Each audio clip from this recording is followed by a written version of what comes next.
Good evening and welcome to UBC News Tonight on this 7th day of September 2023. I'm Lorene Masika Kazimoto. Now before we delve into tonight's news bulletin, let's first take a look at the top stories tonight.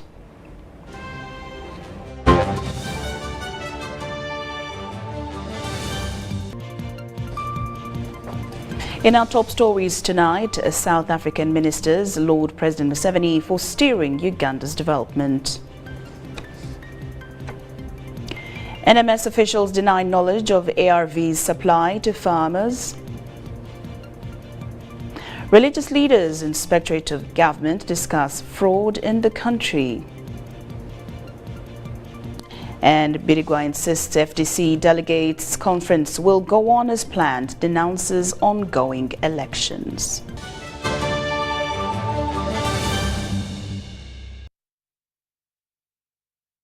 Good evening once again.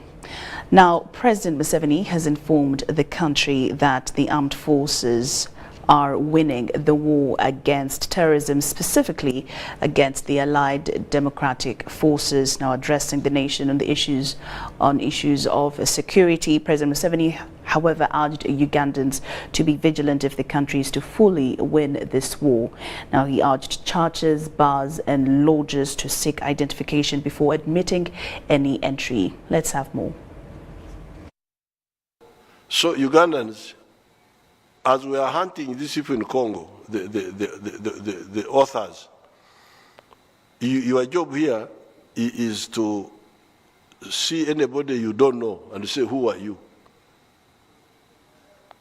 Police, come. Ugunoha. Onani.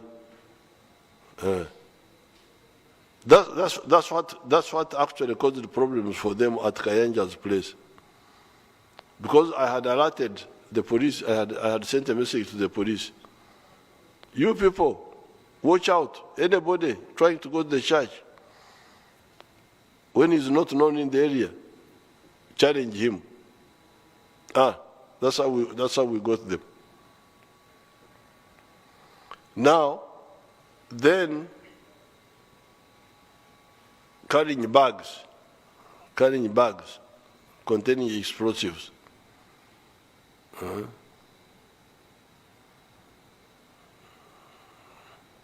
see anybody carrying a bag, you don't know him. But even if he's not carrying a bag, because he may be having a suicide belt, the ones who tie explosives around themselves to kill themselves. So the issue is somebody you don't know in your area should not enter your church, should not enter your bar.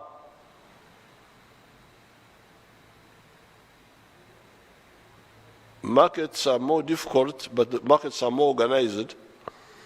There they can check the ones who are entering and leaving, because the markets are in confined places.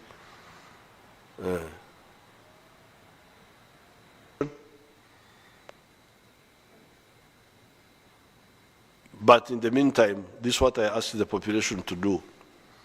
Number one, no strangers entering your church, please. Anybody whom you don't know in the area must be challenged and isolated and reported to the police. Nobody should enter your bar,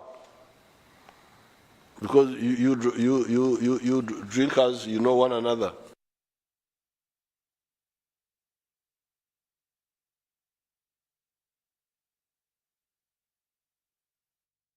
Now, a delegation of South African ministers has thanked President Museveni for being an exceptional leader who has steered development in Uganda. The ministers also extended greetings from the South African President Cyril Ramaphosa and thanked the two heads of state for their commitment towards promoting the bilateral relations between the two nations. The South African ministers included Honorable Thoko Didiza, Minister of Agriculture, Honorable Mondli Gugubele, Minister of Communication and Digital Technology, and Honorable Fish Mahalela, Deputy Minister for Tourism. President Museveni applauded President Ramaphosa and the government of South Africa for their efforts towards the strengthening of the bilateral relations between the two African countries. We have more details. This second summit, you jointly in February committed that government and business must make sure that this event take place so that we take forward the decisions that were reached in February, which in essence it was about how we continue to strengthen our bilateral relations, but more economically for the development of the two nations. Good. The 4 areas that you yourself felt strongly that we needed to focus on, particularly agriculture and agribusinesses, and the strengthening of digital technologies and collaboration among our broadcasting communities, and also using tourism as an economic sector, but at the same time linking us as peoples between the two countries. The summit also agreed on the importance of skills development, as well as collaboration on areas of research, both industrial research, but also other research areas to ensure that we remain in the cutting edge.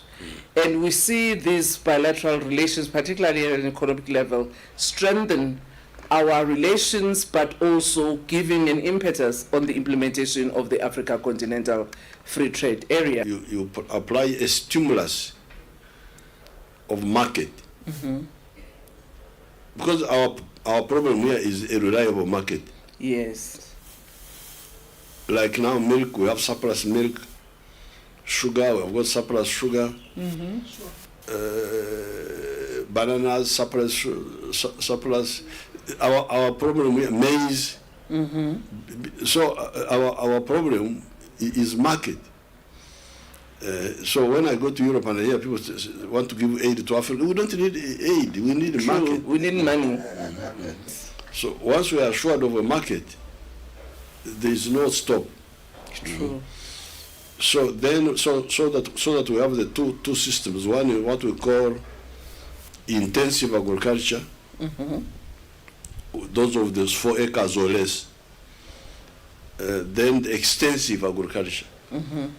The ones who have got big land and are more flexible. They can do cotton, they can do maize, they can do low value on small scale, but on big scale, you make money from big scale.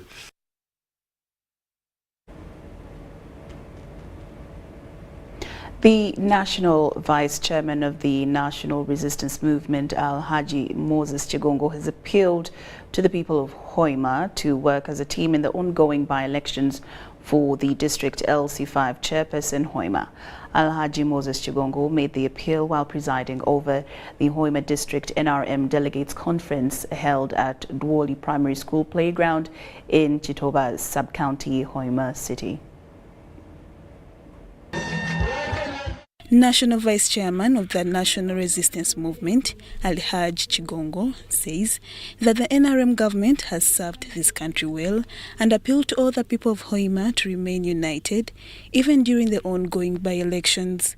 Chigongo says that people should put aside their differences and rally behind the NRM flag bearer, Uthman Mugisha Mubarak. Movement is here to stay. It's not going anywhere. No, we are here to stay. Abantu batunyoma nga tujja, batatunyoma nti basobola okutujjawo. Ekyo tujja kusobola. Alhaji Chigongo appealed to the people of Hoima to stop hatred as they solicit for votes in the district. Tikuleeta abantu kubateetako mpalana. Omuntu bw'aba takuwagidde leero, ekya agenda okukuwagira. Ate weesange ng'akuwagidde leero, ekya tajja kukuwagira. Movement tekola mpalana, movement eyawula bantu, movement egatta bantu. The Prime Minister, Robinah Nabbanja, while responding to the concerns, assured the people that the NRM government is on ground and will address all the issues raised. Barua ya President Nizina yao, nkwenda njibasomere, timanyiro bamurampo wile. Nkwenda njibasomere murole buyandagire to intervene in the fisheries subsector. Era mbaile tandikire kayunga, mbaile tandikire itwetu baile kununaka, nakasongora. Era tuwabaza abintu ebyo tukwenda genda district by district. Na muno muli ali ebizibu byebyenyanja. However, Nabbanja asked the people of Hoima to vote for the NRM flag bearer Uthman Mugisha Mbarak because he represents the NRM party interests. Nabbanja outlined the achievements of the NRM party in Bunyoro sub-region that include over 700 kilometers of tarmac roads, Kabalega International Airport, health centers, Bunyoro University, electricity extension, among others, in the pipeline. Niwe Usman kangambile uliriza tega amatu oli mwana muto abantu bakoyira omugisa oli mwana muto olenge wokurora ngwe sente nozonekereza kukola ekyo kyesaine koraki kukora nuko abantu baitu bagudali abantu baitu babewupora. Leaders from Bunyoro district, led by members of parliament, outlined several challenges affecting service delivery in the district, ranging from land grabbing, harassment from fisheries protection unit and road network. Pius Wakabi, the Bugaha Country Member of Parliament, and David Rubanga, the Kigorobia County legislator, say that government needs to address the issues for better service delivery. Tukagenda tuwabana executive yona yagenda munkomo. Of course, they are still in the court. Barugayo. Eko kyahereza okuba n'okusaafa n'obuweereza. Twagamba twatunga chairman waitu yatufaawo. Kandi eko kyabakizibu muno. Tukalima luguudo luno okuruga mu town netukwata Wanseko. Kigorobya ina mu town kanso. Hariho kilometers ezagabiwe ziri nka bonus yokwongera luguudo lwakoze. Kigorobya kilometers zaayo 9 n'emu titahawo. Tutumanyiriza kwa buli bantu. Uthman Mugisha Mbarak appealed for unity among NRM party members and urged those he defeated in the NRM primaries to support him.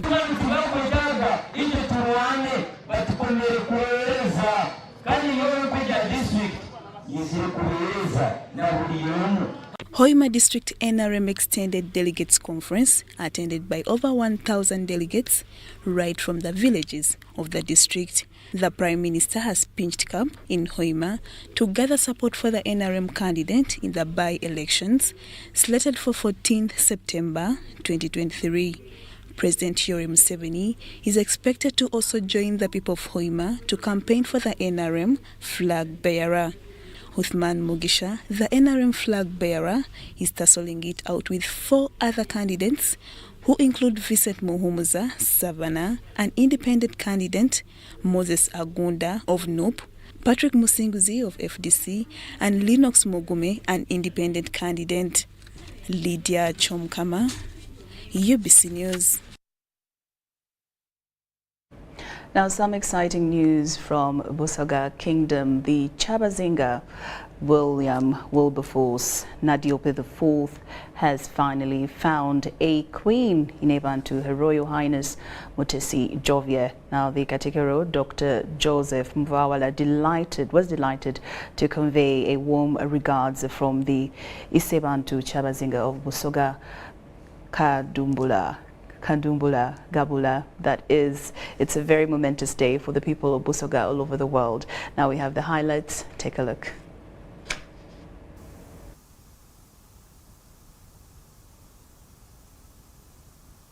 Her Royal Highness Mutesi Jovie.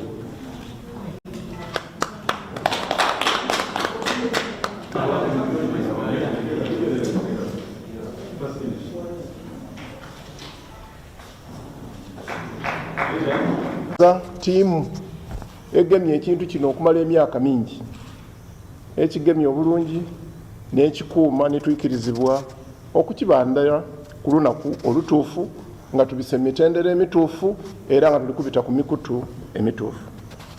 Nenda okusaba abasoga mwena n'abana Uganda mu nsi yona yona okutayise bantu nine bantu musaala imwe era ndikwetulisaba Katonda atukuze obufumbo bwaibwe abo abaana bangi era atuwe ababanayira mu bigere byabo abali banga baviirewo kyabazinga gavulana okuna afunvuwe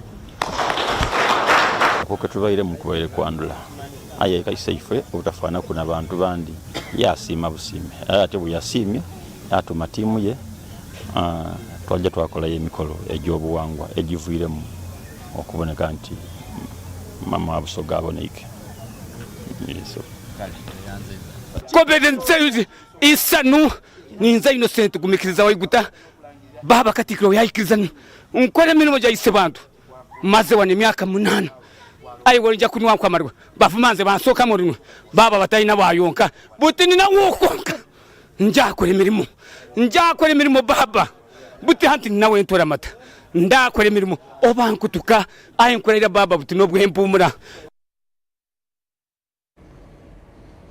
Well, we also, here at Broadcast House, we also did feel the energy coming in from our colleagues from Busoga Kingdom. So very, very big congratulations to the Kingdom of Busoga and also to the Chabazinga as well.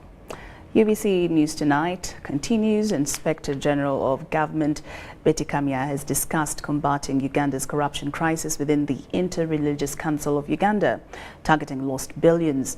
Kamya emphasized the need for strict adherence to the rule of law and called for a collective effort to mobilize the entire population in the fight against corruption.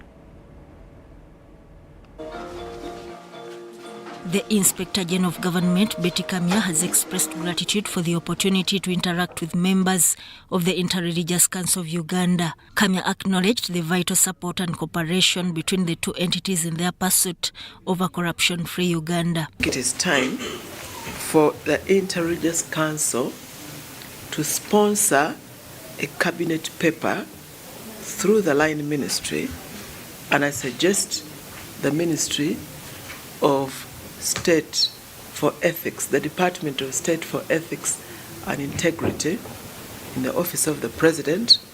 If we talk to the Minister, you sponsor a cabinet paper, the Minister will take that paper to Cabinet, and the purpose of the paper is to ask Cabinet to create a budget line for the Inter-Religious Council of Uganda for corruption activities. A partnership initiative was introduced to encourage leaders to actively engage in planning processes aimed at improving service delivery.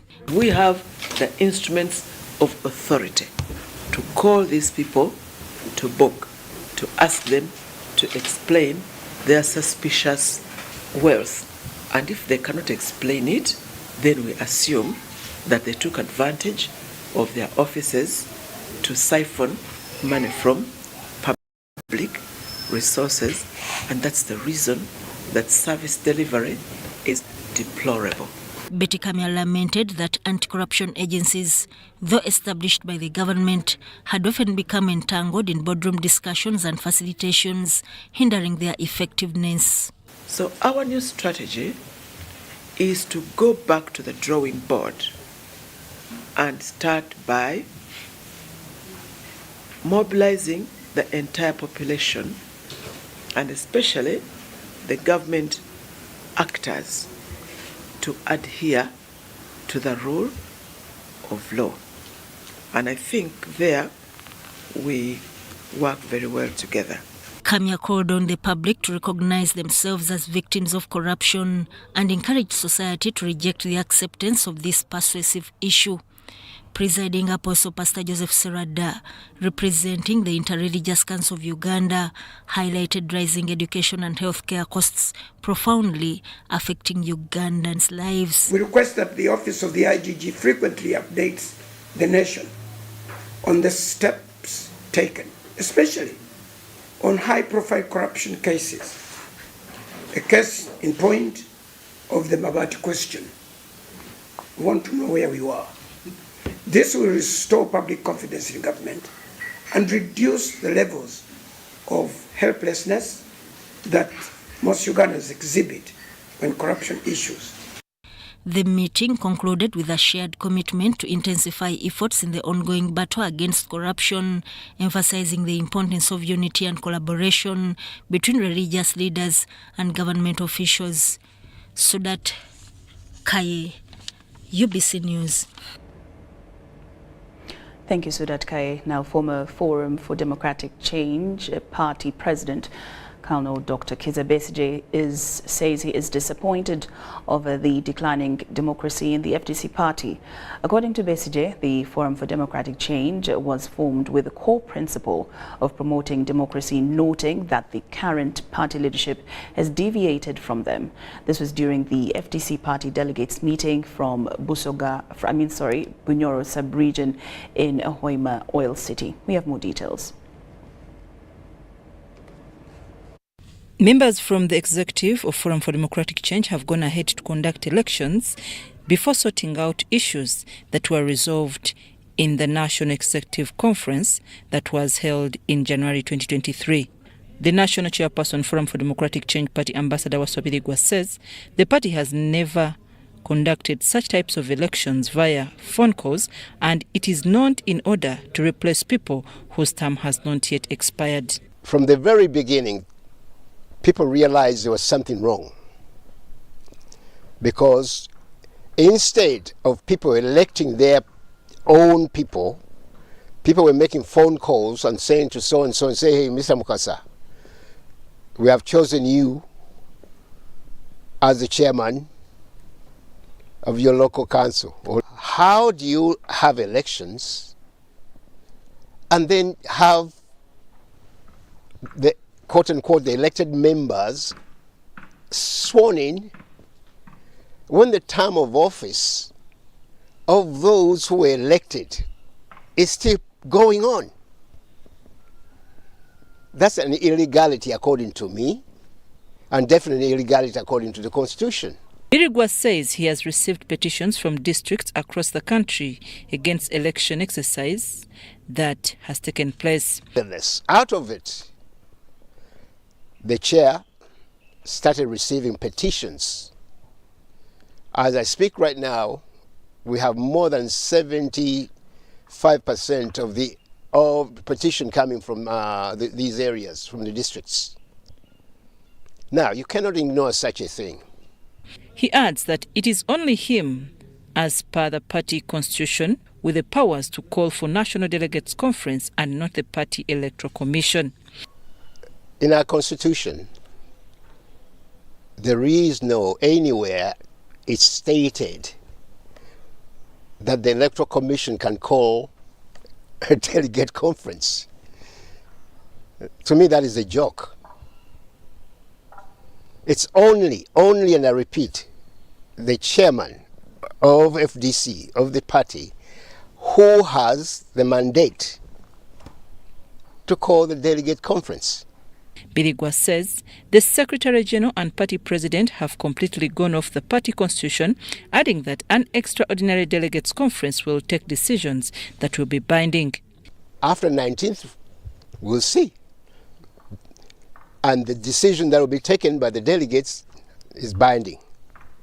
So if they said the swearing in was okay, so be it. If they say the election that had took place was okay, so be it. But let them have their last word on this. That's all I'm asking. And I don't see a problem with it. Okay? I really don't see it.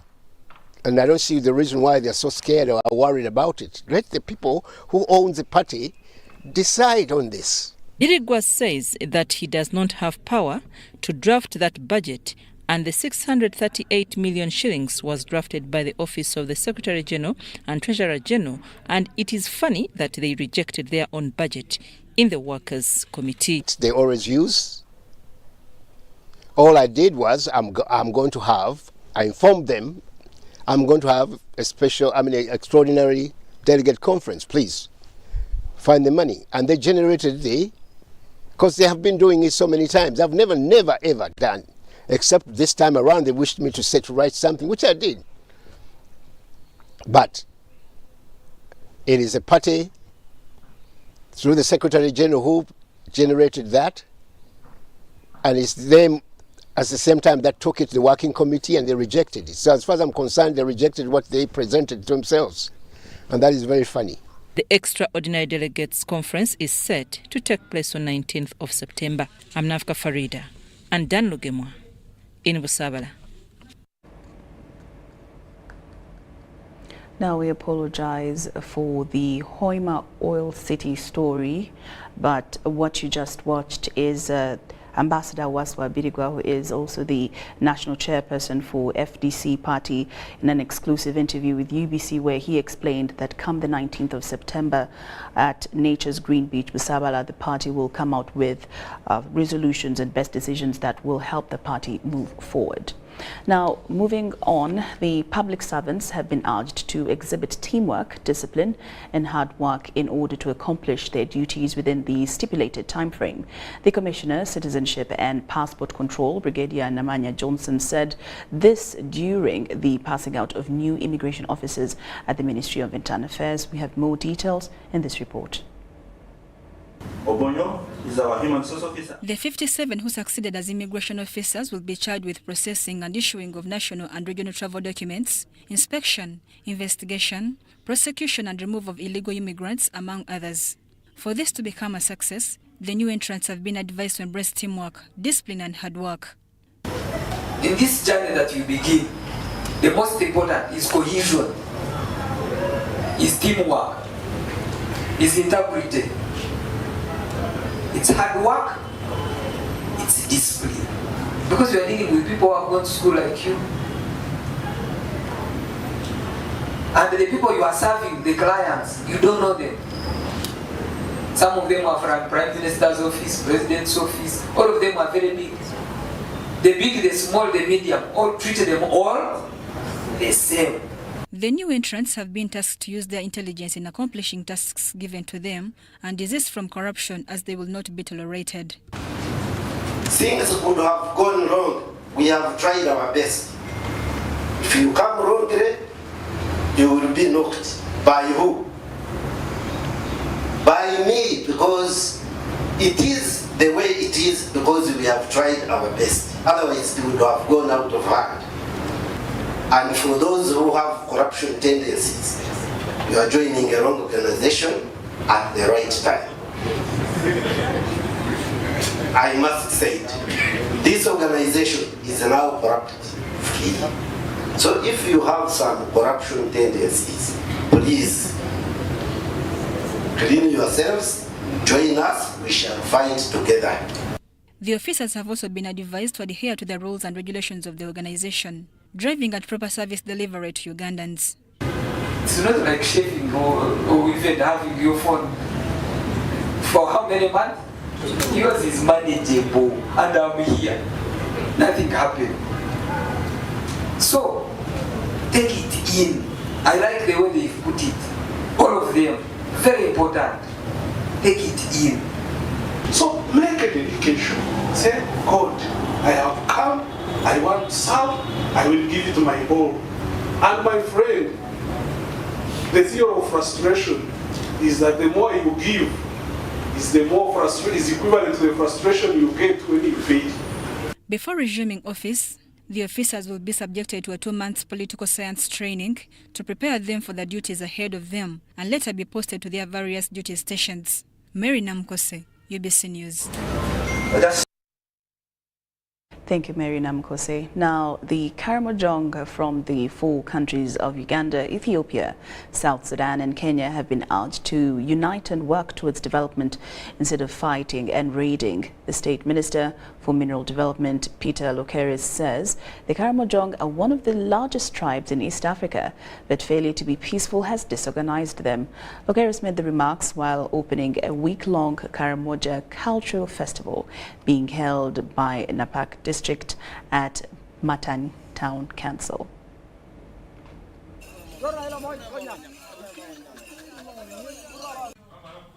The 8th Karamoja Cultural Festival has kicked off at Matanyi Town Council in Apak District. The festival started by elders performing rituals of killing cows according to the number of clans, and it's done by spearing.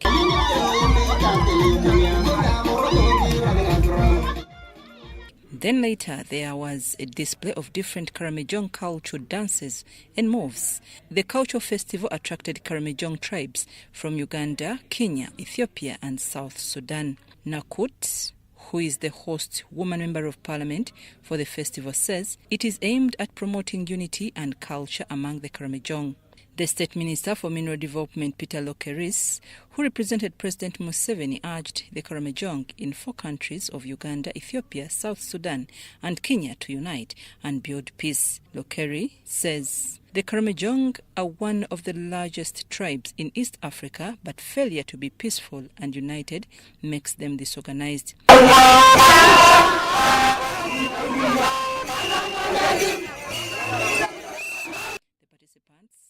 Described the day as a colorful and enjoyable.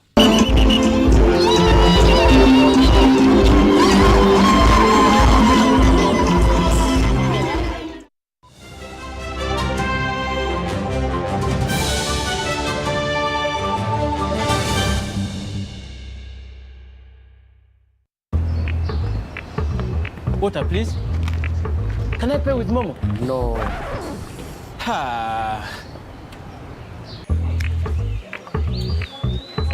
Hey, can I pay with Momo? Here's our merchant code. Very good. 7 mega? 20. Can I pay with Momo? Unfortunately, no. Baby, let's go. When paying with MTN Momo comes with more benefits for everyone, it just doesn't make sense not to have it. Hello, I've come for it. Can I pay with Momo? Yes, you can. Pay or shop with MTN Momo and get cashback every week. It's free of charge. Use the Momo app or dial *165*3#. Do you need data collection services, data analysis and reporting, monitoring and evaluation systems? Then contact Mold Technologies, a professional research firm that has provided many organizations with timely research solutions for over 15 years. For more information, visit www.mt.co.ug or call us on 0704 913 399 or 0782 602 963. Visit our office in Kampala at Sayuni Complex in Tinda. Mood Technologies, your professional research firm.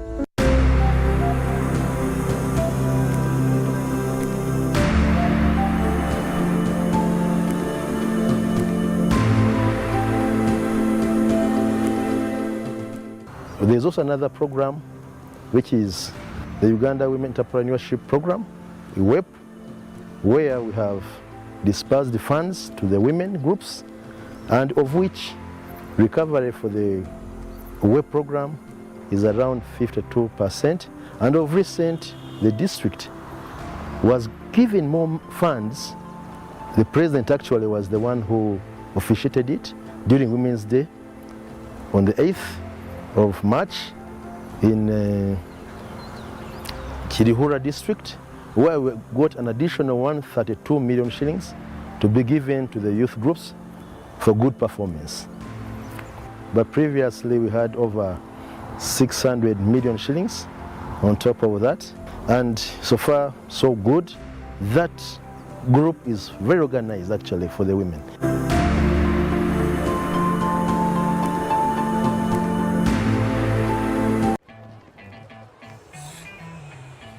Uncle, you should see London. Oh, my boy. This has been 5 years. You should see Uganda. Yes. Uncle Marcus, this is my former school. See, soon there will be more than 1 million children learning like this for free. This is impressive. Do you even have connection out here? Well, we have 100% 4G countrywide. Okay. We even have 5G too. That's approximately 700 billion Uganda shillings in tax, making Airtel one of the largest corporate income taxpayers over the last 5 years, helping build a better Uganda. Today your son saw our new Uganda. Thank you, Uganda, for imagining it with us and making us the fastest growing telecom in the country over the past 5 years. Here is the 2023 musical launch of the year. 16th of September 2023, Kololo Ceremonial Grounds will be the only place to be, as the whole of Uganda will gather to witness the Museveni Hoima musical launch by Eman Sereko, also known as Munamasaka. Don't miss all your artists, comedians, stage and movie actors, members of parliament, ministers, leaders at different levels, led by the Right Honorable Premier Robin Nabanja. The chief guest of the day will be the one and only Sabalwanyi Jajamwami, His Excellency Yoweri Kaguta Museveni. All at a free entry at Kololo Ceremonial Grounds on the 16th of September 2023. Do not miss.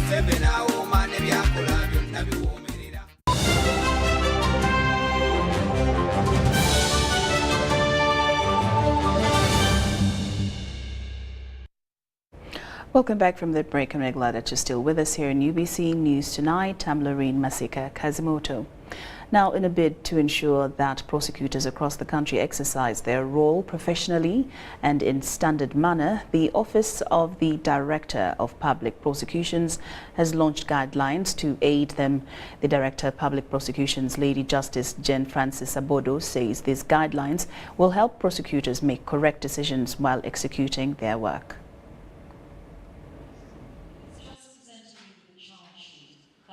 The Office of the Director of Public Prosecutions was in 2014 issued with prosecution performance standards and guidelines as per their mandate of ensuring that criminal justice prevails in the country. However, with the change in the institution, amendments in the laws and changes in crime, there was need to introduce new guidelines for the prosecutors to follow at work. It's against this background that the Office of the Director of Public Prosecutions has introduced guidelines known as the Decision to Charge Guidelines, launched by the Director of Public Prosecutions, Lady Justice Jane Francis Abodo. We needed to guide the prosecutors on this and give it more detail, that when you receive a file, the actions that you take, the decision to charge, what should you have, what should you see in the file, and the fact also that the Constitution mandates us to direct police on investigations. So in us directing police on investigations, we actually should be knowing what to direct police on. So this decision to charge us all those details. So Lady Justice Jane Francis Abodo explains that prosecutors have to make sure that the right person is prosecuted for the right offense. When you receive a file, you actually have to, first of all, definitely you're going to apply the law. You're going to apply the evidence. So you're going to read in the file that are there witness statements. Is there even an offense, a criminal offense disclosed? Because there might be an offense disclosed, but it may not be a criminal offense. It may actually be a civil. And also, not only the law, but also that you're actually charging the right person. The DPP also highlighted on the circumstances under which such charges can be withdrawn. Withdrawing a case, that it does not just happen. An officer must write an opinion stating why they're suggesting that actually a particular case should be withdrawn. They give reasons. Legal opinions are written to the DPP. I get those opinions and I give it to a second, more senior officer to read it and also give me the opinion. There is no case that is withdrawn without an opinion from more than at least 2 prosecutors. The Deputy DPP Judge William Biansi says that these guidelines are out of deliberate research, consultations, meetings, disagreements and debates among other considerations, which he says are very detailed for prosecution's work. The guidelines had consideration to all the other standards and guidelines that we have in place. Those that are made by the different departments, the client's charter, and so many others. So the product we have is intended to be a one-point reference that will go a long way in helping us make quicker and more appropriate decisions. The launch of these guidelines attracted state attorneys from the DPP's office, who also discussed the implementation and roadmap, and also giving the DPP feedback. Rebecca Natongo, Susan Inabugude, UBC News.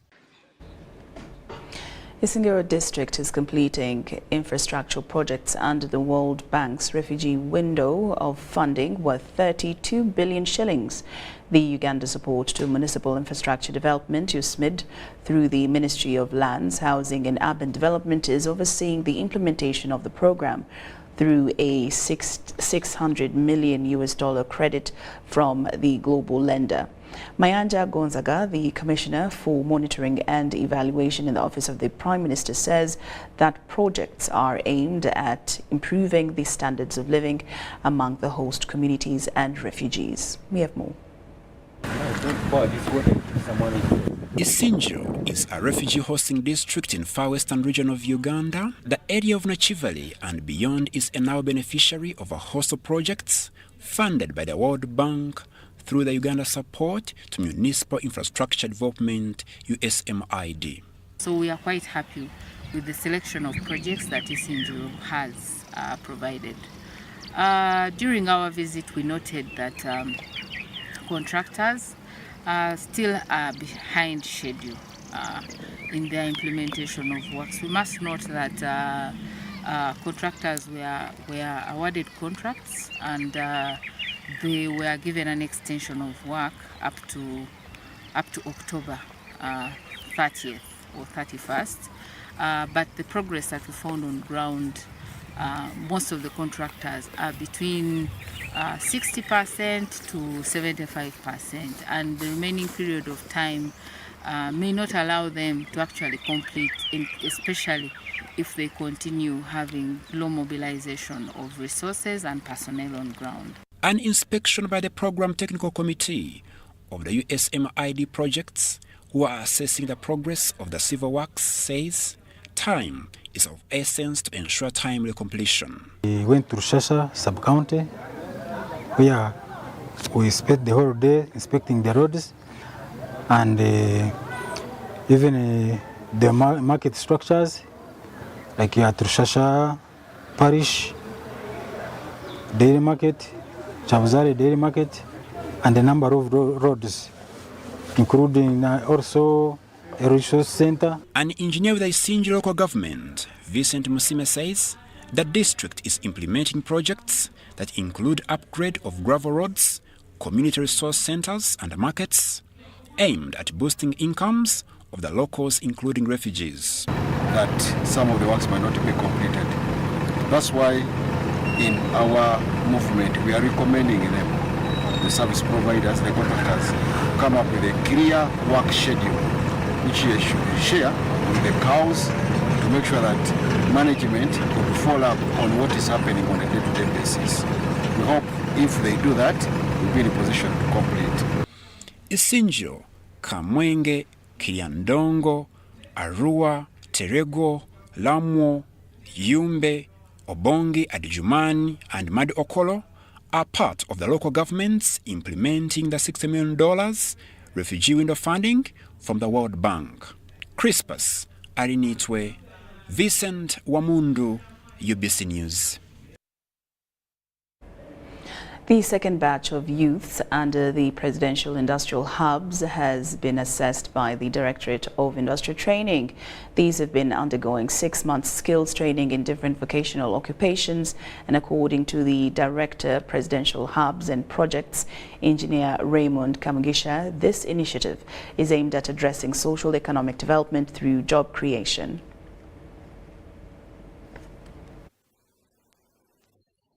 At least 4,600 youth from 19 presidential industrial hubs countrywide have been assessed by the Directorate of Industrial Training and are ready to create employment for development. These have been assessed in tailoring, welding, carpentry, hairdressing, bricklaying, and bakery. The Director, Presidential Industrial Hubs and Presidential Projects, Engineer Raymond Kamugisha, says the vision to reduce unemployment among the youth in the countryside is now a reality. The purpose of industrial hubs is to address the needs of society, the immediate needs of society. So you find that everywhere in the country, people want hairdressers, people want painters, people want masons, people want welders, people want carpenters. So that's what we are addressing. Engineer Kamgisha says that the initiative is supported by State House and all unemployed youth are free to join. Assessing people in their respective regions, we teach in local language. So even if, whether you went to school or not, if I've never stepped in class, it doesn't stop me from being a very good baker or a very good welder. So this is an opportunity all young people in this country should embrace. Scovia Apolot, a verifier at the Directorate of Industrial Training, says this program opens chances for youth to upgrade to higher skilling levels. When a child gets certificate of level 1, it is actually equivalent to senior 4, and they can actually upgrade. They can go to level 2, and they can also go to level 3, and when they finish, they can actually join university like any other child who has just moved straight. The Mengo Zonal Presidential Hub, Kayunga Ahmad Azinda Musoke, says such skills acquired by the youth will transform them and their communities. The president is looking for that particular person who had said no, that person who had given up on life. He is giving an opportunity to them to make sure that they go back and learn a skill, say a skill in carpentry, a skill in welding, a skill in hairdressing, a skill in bakery, and so many other occupations. The youth hailed government for the program, which they say is providing them with long life skills. So when I get out of here, I'm planning to start up my own business, starting to get and educate more people to get also some skills. You find the metal work and the carpentry work. So that one motivated me to not limit myself to only carpentry, but to have an extra mile in welding department. Sudat Kaye and Henry Muganga, UBC. UBC News Tonight. Residents of a Leptong district in Lango sub-region have stormed the office of the LC5 chairman of the district, seeking for his intervention after they were evicted from their land. The residents allege that they were evicted from their land by police officers in the wee hours of the night. Residents who are holding placards depicting their dissatisfaction stormed the headquarters of Aleptongo district. Upon reaching at the headquarters gate, they were first blocked from entering. However, this did not hinder them from expressing their concerns.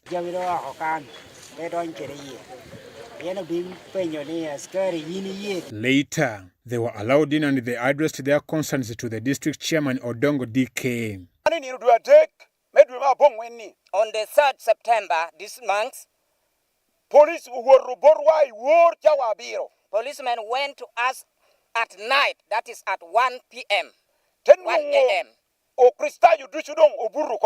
Then they found all Christians, they were asleep.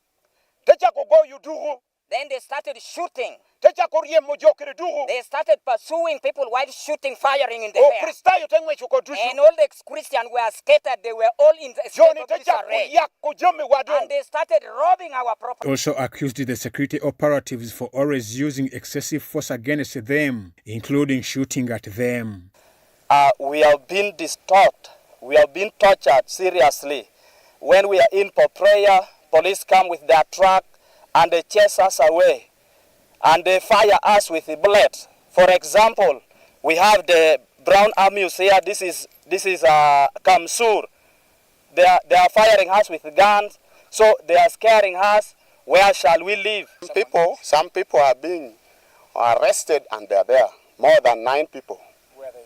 They are in the CPS there. Sure. Yeah, we need them to be out. While expressing their concerns, some residents shed tears alleging mistreatment from the evictors who attacked them in the wee hours of the night.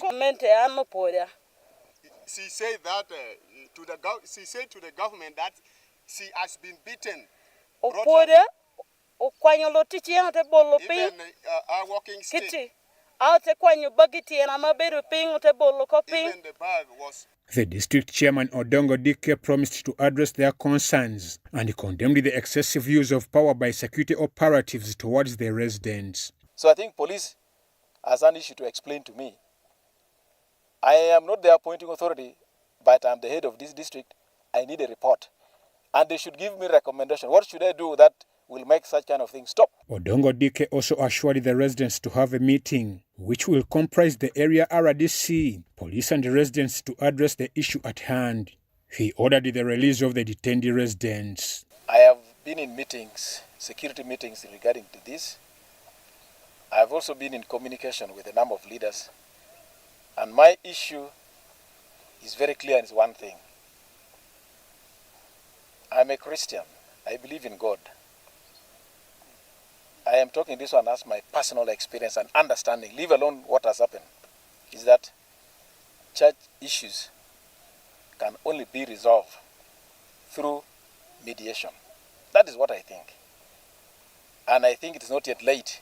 I'm Ivan Juko for UB. To ensure that all Ugandans benefit from the country's oil resource, a referendum on its revenue expenditure is being proposed. Renowned economist Dr. Ezra Suruma says this will also cover the aspect of social protection similar to what the states of Norway and Alaska did.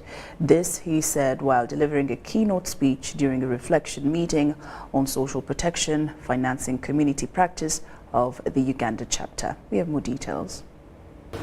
Problems in early childhood affect productivity in the later years. So sometimes it's good to address this when it's still very young. Paul Onapa, a social policy and development specialist from the Ministry of Gender, Labor and Social Development, is seen presenting a paper to stakeholders on social protection. In it are details of which vulnerable groups qualify for the social protection mechanism in Uganda. They include 29% of children aged between 6 to 59 months that are currently stunted. Of them, 11% are underweight, while only 49% of children in their first year have received basic vaccinations. Up to 56% live in multidimensional poverty. Multidimensional poverty is a measure of poverty that looks at different facets of poverty, not only income poverty. Also, elderly persons above the age of 60 constitute 1.5 million people, which is 4.3% of the total population of Uganda. In sub-Saharan Africa, Uganda is the lowest funder of social protection, while South Africa is the highest. While we have many people increasing to living longer, 45% of them live in poverty. And of all these, only 1 in 5 have access to any form of credit. This is what has formed the basis for the quest to change the funding trend for the social protection aspect in Uganda. To present a paper to this effect has been renowned economist Dr. Ezra Suruma.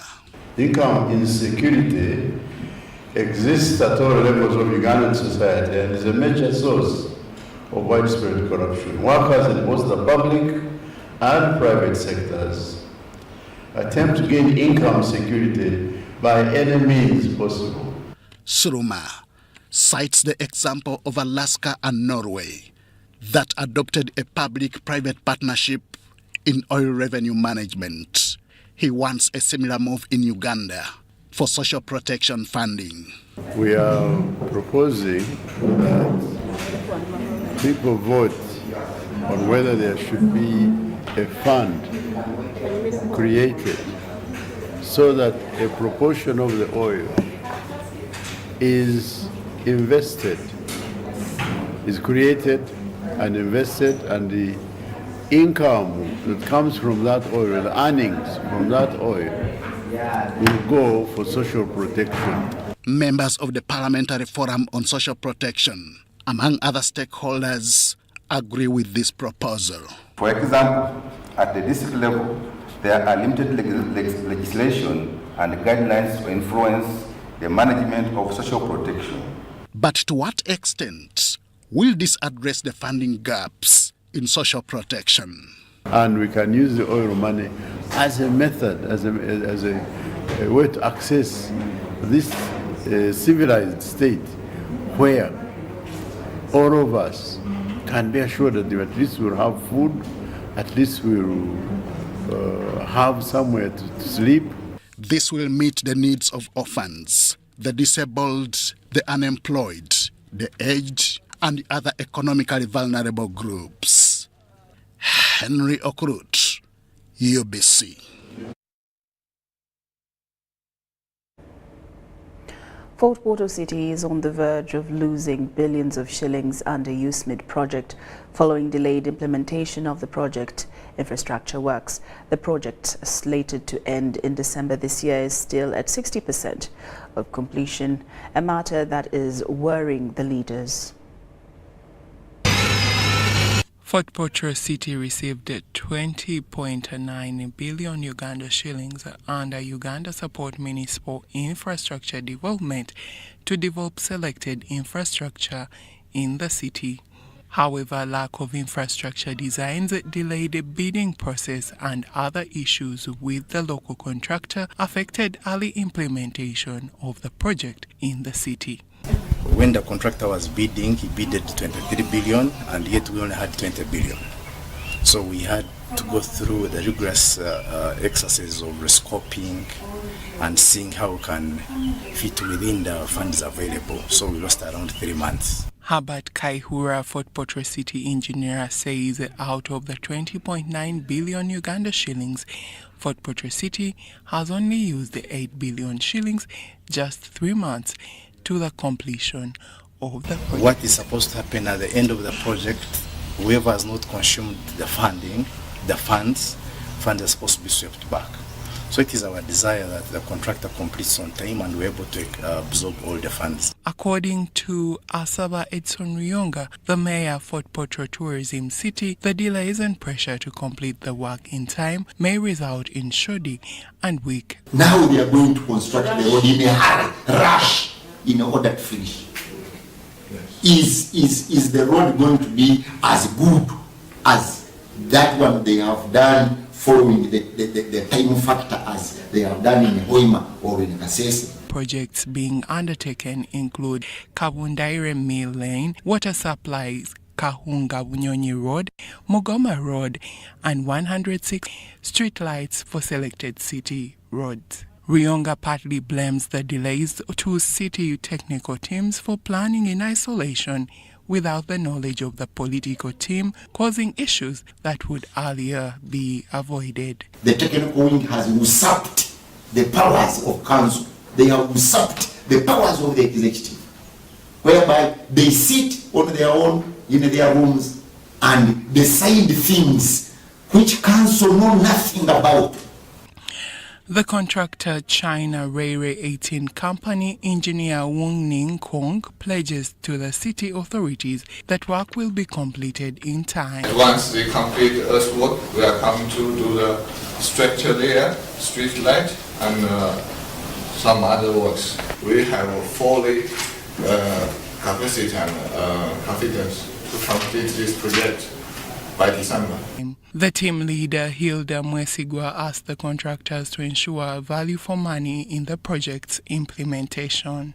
Fort Portal has up to December 6th to have used up the 20 billion Uganda shillings to complete the infrastructure development works, or the money swept back to World Bank accounts.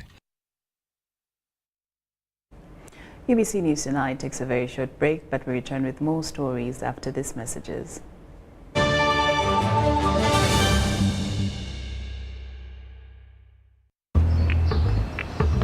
Water, please. Can I pay with Momo? No. Ha. Hey, can I pay with Momo? Ha. Here's our merchant code. Oh, very good. 7 mega? 20. Can I pay with Momo? Unfortunately, no.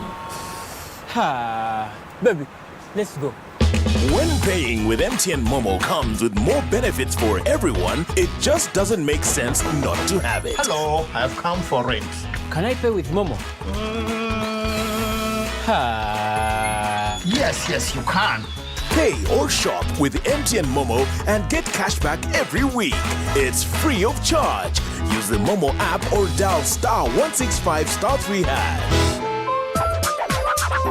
Do you need data collection services, data analysis and reporting, monitoring and evaluation systems? Then contact Mold Technologies, a professional research firm that has provided many organizations with timely research solutions for over 15 years. For more information, visit www.mt.co.ug or call us on 0704 913 399 or 0782 602 963. Visit our office in Kampala at Sayuni Complex in Tinda. Mood Technologies, your professional research firm.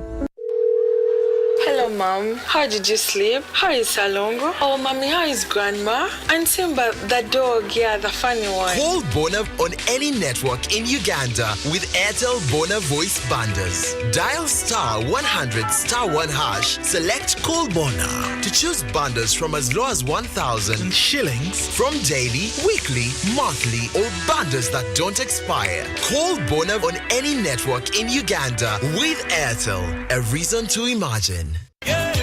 Here is the 2023 musical launch of the year.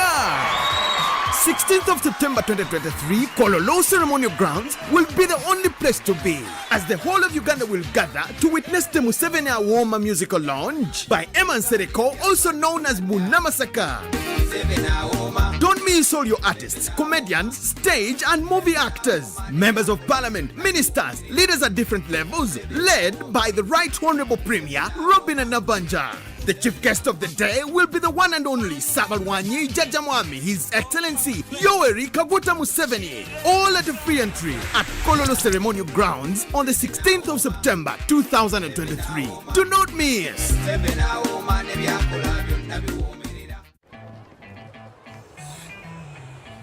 Uncle, you should see London. Oh, my boy. It has been 5 years. You should see Uganda. Yes. Uncle Marcus, huh? This is my former school. See, soon there will be more than 1 million children learning like this for free. This is impressive. Do you even have connection out here? Well, we have 100% 4G countrywide. Okay. We even have 5G too. That's approximately 700 billion Uganda shillings in tax, making Airtel one of the largest corporate income taxpayers over the last 5 years, helping build a better Uganda. Today your son saw our new Uganda. Thank you, Uganda, for imagining it with us and making us the fastest growing telecom in the country over the past 5 years.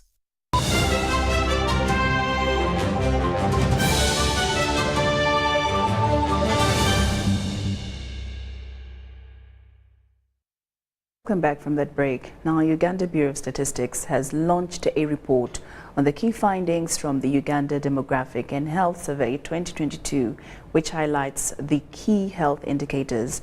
Executive Director, Uganda Bureau of Statistics, Dr. Chris Mukiza, says maternal mortality rate has reduced from 300 to 189 out of 100,000 live births.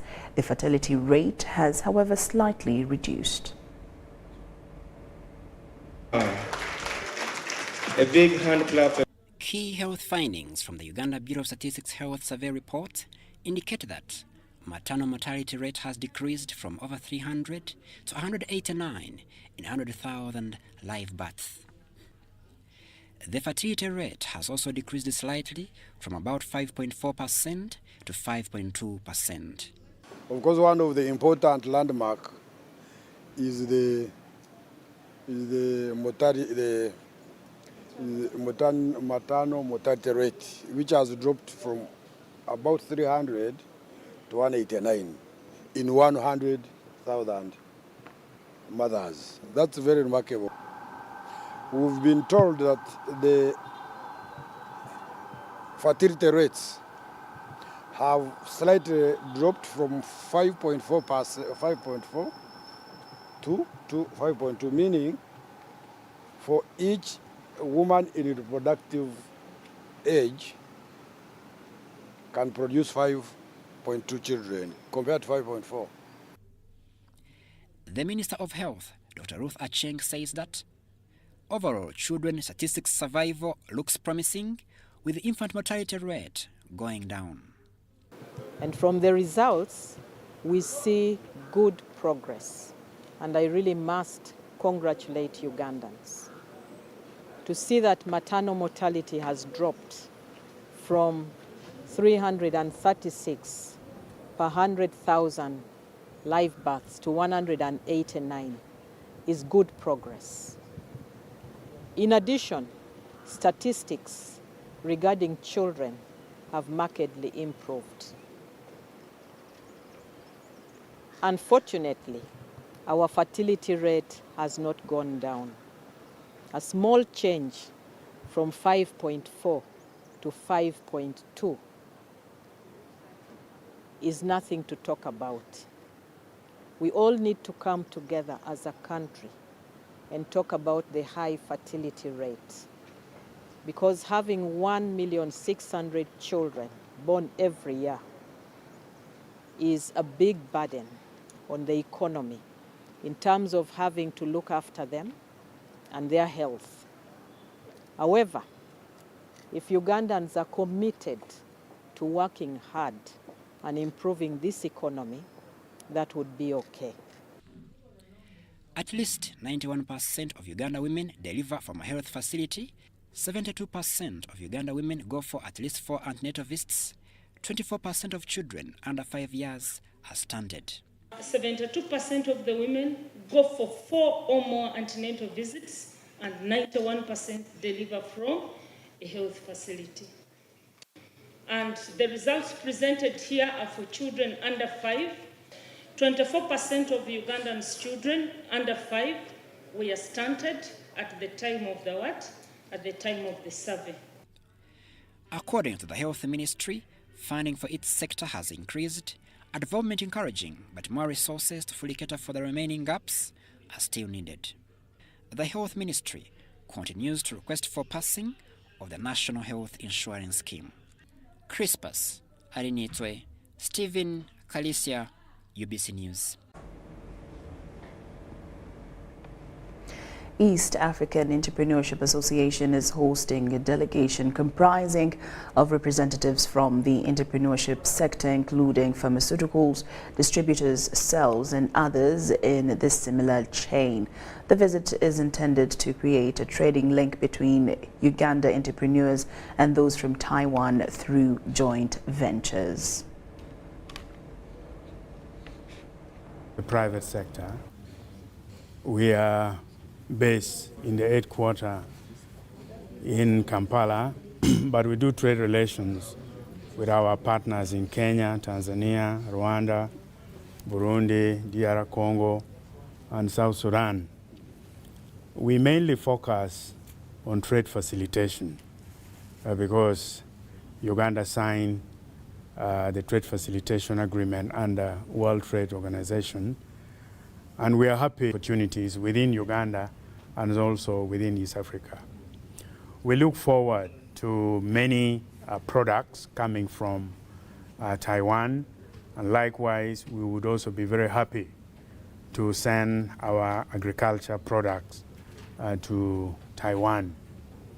So far, the South Africa is the major trading partner with Africa, but we know that the whole Africa is the most fast-growing region, and with the Africa Continental Free Trade Agreement, we do see the good potential here. So that's why we would like to expand the bilateral trade with every member of the Africa, and right now we choose the Uganda as our first priority here. Thank you.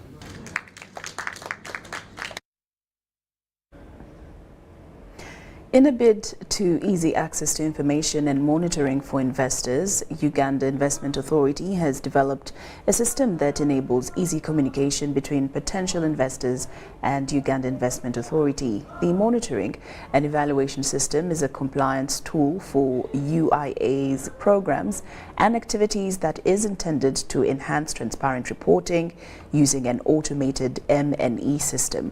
The system application is web-based software which streamlines results-based project planning, monitoring and evaluation aligned with UIA's strategic objectives. Most of the times, the investment authority has been having challenges to know how the people that have been giving licenses to invest in Uganda, how are they performing and how is the growth, how many jobs are they creating, and if they are importing or exporting, how much. So all this data the investors are able to share with the investment authority in real time so that the authority can fully support the investors, both local and foreign investors that are coming in the country. What happens is they collect that data. So what investor inputs is, this is like raw data. So now I, Watson, have shared with my information, say we are creating 10 jobs, we are started in this year, this is what we've done. So then the investment authority will have to reach out to the investor or to the company that filled the form to get in touch with them to fully authenticate the information that and validate the information that I've shared with them. On that level, we are getting a very, very clean data, both from the investor and the investment authority. I would like to encourage that we make considerations around this system very, very, very seriously. Think about access of market. Think about the impact, not as an individual company, but as a sector. There are markets today that we are not able to access because the aggregate figures we are showing that markets are not very attractive. UBC News Tonight has come to an end. Thank you so much for your company this evening. I'm Lorraine Masika Kazimoto. We'll leave you with tomorrow's weather forecast with Kutesa Mili from I and the team working tirelessly behind the screen. Good night. For tuning on UBC, my name is Kutesa Mili with your weather update. We're having a domination of wet activities in most parts of the country, and this is due to the rain that is hovering over us, and moist winds are coming from Lake Victoria in combination with the Indian Ocean. Tomorrow morning, we expect to wake up with light isolated showers in the capital city Kampala and around some areas of lake shores, but the rest of the central is going to have sunny intervals. Moving in the eastern area, we are waking up still with light rains, apart from Soroti, where we are having sunny intervals. The western stretch is expected to wake up with light showers across Kasese and Masini, but the rest of the areas, like around Marara and Kabale, are expected to have sunny intervals. Moving into the northern sector, we are having a domination of light showers dominating most parts of that country. But around the afternoon hours, we are seeing a pickup of thunder showers dominating most parts of the central at a maximum of 27 degrees Celsius, at the lowest of 25 degrees Celsius across Kampala and Masaka. Moving to the eastern, we are having a domination still of rainfall at a maximum of 27 degrees Celsius.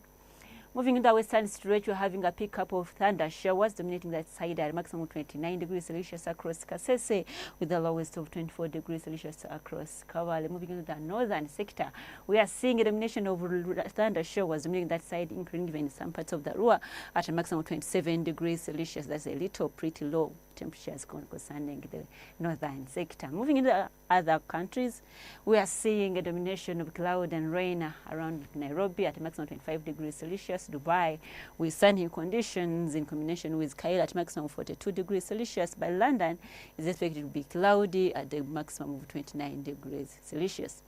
Thanks for tuning on UBC. My name is Kutesa Mili. Stay tuned and see you.